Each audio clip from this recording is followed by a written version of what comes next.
Good morning, everybody. Good afternoon. Hello. Happy day, happy evening, happy weekend. Wherever you are in the world, I hope you're well and I hope you're safe. Today, my friends, I am going to be talking to you for the first time, I think, about a laptop. And those of you that know me will know that I've been using a Microsoft Surface Book for a very long time, 4 years or so. And that was very good.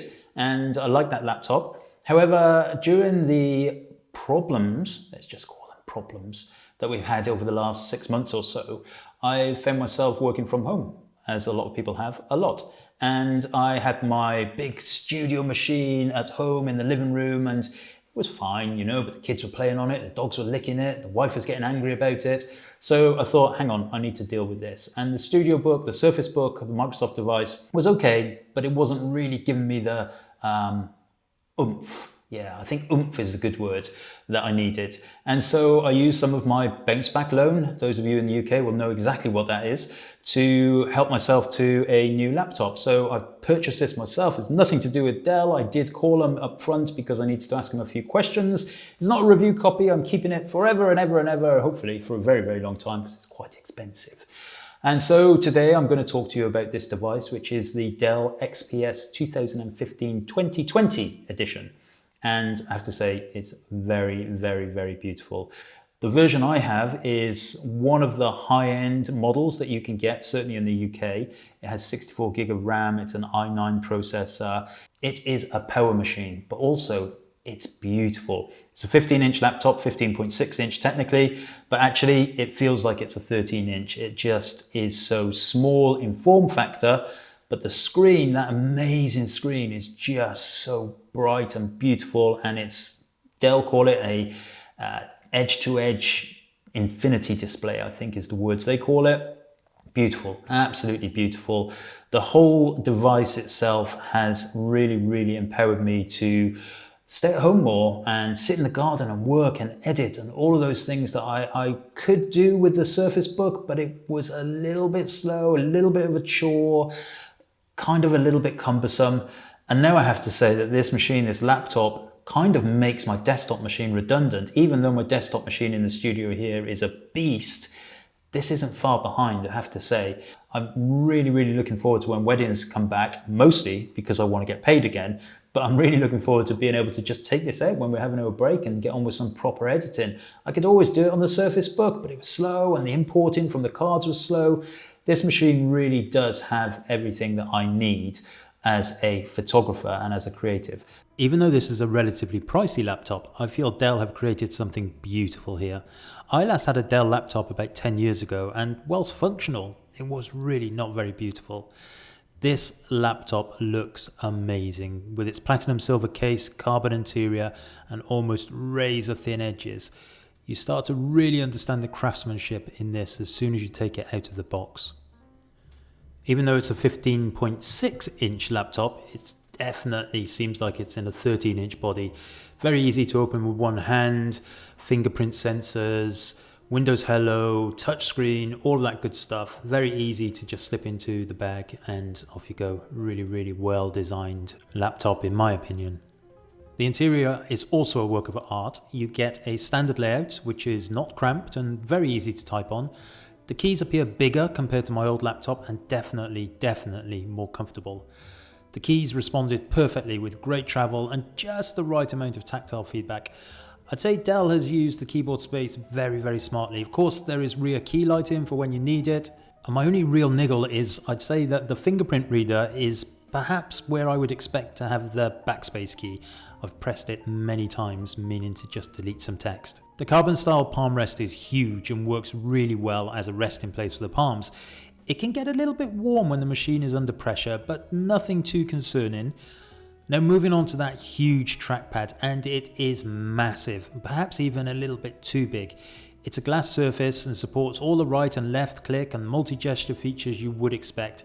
It really is very responsive, and this is the first laptop that I've had where I don't feel the need to have a Bluetooth mouse in the bag as well. The speakers on the XPS 15 are incredible also. There are 2 projected front speakers and side speakers as well. The bass is wonderful, and in fact I rarely play the speakers at full volume because they are so loud. For those of us who edit video or audio on the go, this machine is absolutely fantastic. Really though, the centerpiece of the Dell XPS 15 has to be this incredible screen. I have the UHD Plus version with Infinity Edge, practically edge to edge with tiny bezels, and it looks amazing. It's really a joy to watch movies on, but more importantly to work on as a creative. Crucially, it's 16:10 aspect ratio, which means you get more vertical pixels to play with. I noticed the difference immediately when editing in Premiere Pro and Lightroom. The screen real estate is superb. I'll talk a little bit more about color and calibration later on, but really folks, this screen is something that I can't begin to explain to you without you seeing it in real life.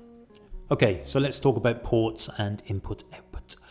On one side of the machine is a Thunderbolt USB-C port, a headphone socket, and a fast UHS 2 full-size SD card reader. That's a crucial feature for me, and I'm so pleased Dell continue to support card readers in their computers. Now, on the other side is another 2 USB-C ports and a Kensington lock port. All of these USB-C ports, by the way, support power charge. You'll notice, of course, that there are no USB 3 ports, however. Now, that's legacy, I suppose, but Dell do include in the box this little dongle, which is pretty nifty, I guess. It's not only got a USB 3 port, but also a HDMI port. So if your external monitor doesn't support USB-C, you can still connect to it or to a projector or some other devices. Now, as creatives, of course, what we need to know is that we're going to get good color accuracy from a device. And Dell often, in fact, always, all of the Dell machines I've had, Dell have installed lots and lots of different pieces of software and utilities. Some of them a little bit bloatware, but mostly they're pretty good these days. And one of the things they've installed on the Dell XPS range, the new XPS range, is the Premiere Color. And that's a really useful little tool, actually. You can see here, you can use an external color calibrator if you so wish. I've not needed to do that. I simply go to the advanced color setup, and there's a lot of options here to tweak your display if you need to. Now, those of you that are video editors might be looking at Rec 601 for a color profile, perhaps 709 or even DCI-P3. Us as photographers, generally, if we're shooting and we're going to be displaying the images on a screen, we're probably going to be using sRGB. You also have photo RGB, of course, there. And if you really want to be using the machine at night in bed, watching something or reading something, then you can do that too. They've thought about this machine as a machine for creatives. Definitely thought about that. Now, one of the other things that they have on the machine is the power manager. And the power manager is really important because even though this is a high-spec machine and I expect it to last a very long time, then I still need to look after the battery a little bit. So as you know that if you have a battery on constantly, it needs to decharge, you need to discharge it occasionally, and it's not really great to have it charged fully all of the time. So you have this option here called advanced charge. You even have things like peak shift, where effectively what you can do is tell the machine to not charge fully on days that you don't use it so much. So perhaps on the weekend or on a Wednesday or whatever, I don't know. But you can really take very accurate control over the battery management. Very cool little feature. And you also have things like the thermal management. Now, as I mentioned during the video, the laptop can run a little bit hot. No different to my Surface Book and no different to any other laptops that I've used. But there's a lot of power in this machine, and so Dell have furnished it with software that allows you to control that a little bit when you wish. So I currently have it set to optimized, and as you see, it says the standard setting for cooling fan and processor heat management. You can set it for quiet, so perhaps if you're using this but in a movie set or something like that, or you're recording video in front of it and you need the machine on, you can set that to quiet.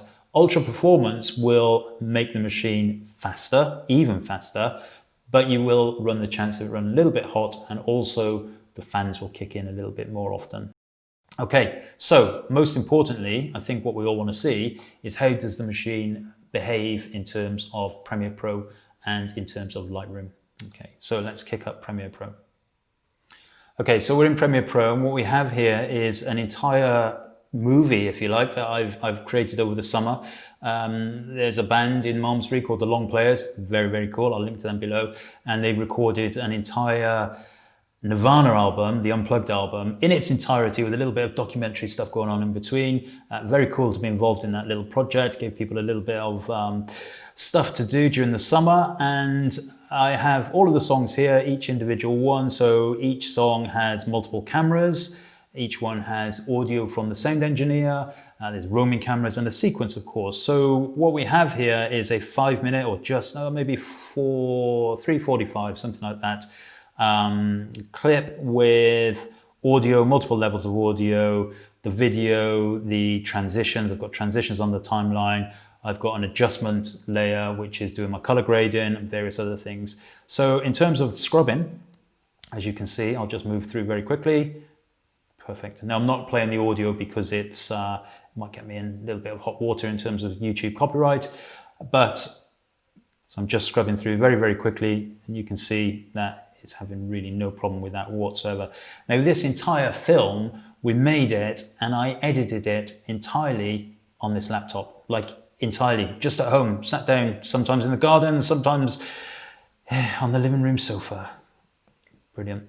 Okay, so I'm going to export this now. This is the key thing. Of course, with Premiere Pro, you want to be able to edit quickly, but also you want to be able to export quickly as well. We've all been in those situations where you start an export, it renders, and then it takes forever. So I'm going to do this in real time. You'll have to see in terms of the seconds or the minutes, how long it comes up with when we do the export. But remember, it's nearly 4 minutes long. It's full 1080p, and it has audio and transitions and all of that other stuff. So I'm going to set it to export at H.264, high res, high bitrate, full set of audio. And look at this, the crucial thing is hardware encoding. So that's really, really important. Hardware encoding when you're using Premiere Pro on a laptop, that's pretty cool. Okay, so I'm going to export and we're going to see how long it takes. So I know, it's going quick. 15 seconds left. Boom, 12. I always find these little time codes a little bit not so accurate, but it started off at 1 minute 20, and it's definitely not taking 1 minute 20. 5, 4, 3, 2, 1. Boom, we're done. So I don't know, what was that? 40 seconds maybe for a 4.5 minute clip with multiple cameras, multiple adjustments, audio, and various other things. Okay, Lightroom, let's see what we have here. Now, most of the people who watch this channel probably use Lightroom, or you're going to be using Capture One or some other photo editing tool. And the whole point of a mobile machine is that you can edit while you're on the go. And of course, this laptop has a SD card reader, a high-speed SD card reader too, so I can do pretty much everything I need. In fact, everything I need to do on this laptop in terms of editing from Lightroom. So what we've got here is one image, and I'm going to show you a very quick edit on an image to show you how that works in Lightroom and the speed of it. And then what I'm going to do is export all of these images. There's 180 images. So what we've got here is a wedding that I shot a couple of weeks ago. I'm going to edit the first image for you, show you how Lightroom deals with that and the speed, if you like, or slowness, perhaps. You might think it's slow. And then what I'm going to do is export all 178 pictures, and we'll do that in real time, just like we did with Premiere Pro. So again, you get an idea of how that works for you. Okay, so we've got this one picture here. This is a straight out of camera image, JPEG out of the camera. So first thing I'm going to do, of course, is tell you about my Lightroom presets. Don't go away. Times are tough. Times are really tough for us wedding photographers. You can find the link below, of course, or up here to my presets. Very, very cheap, very good, hopefully too. Anyway, so here we go. We've got one image. I'm just going to use my presets, classic, warm, classic film. You'll see the profile there is KM Classic Film, a little bit dark, so I'm going to drag the shadows up, the exposure up, I should say, then the shadows, and I'm going to drop the highlights. I'm pretty much happy with that. So that's done. Good to go, right? So that edit is done with my presets. I'll show you quickly how quickly it kind of goes between the images. It's good to go. Yeah, look at the preview in the top left and the actual image rendering on the front. Happy days, more than happy with that.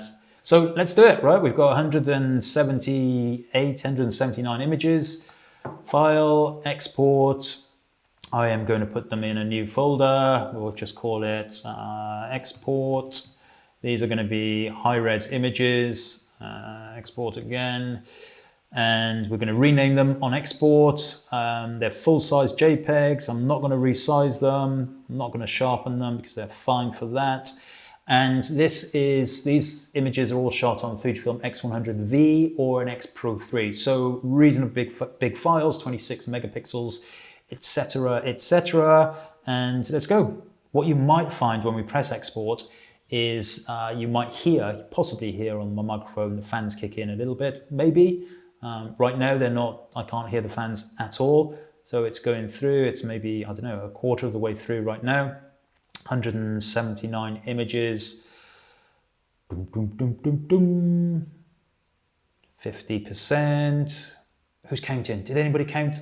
I meant to be like the hipsters, you know, the cool kids, and put a timer on the screen, but totally forgot. I would say we're looking at maybe 35, 40 seconds, 50 seconds, maximum 50 seconds, I would say, for all of that.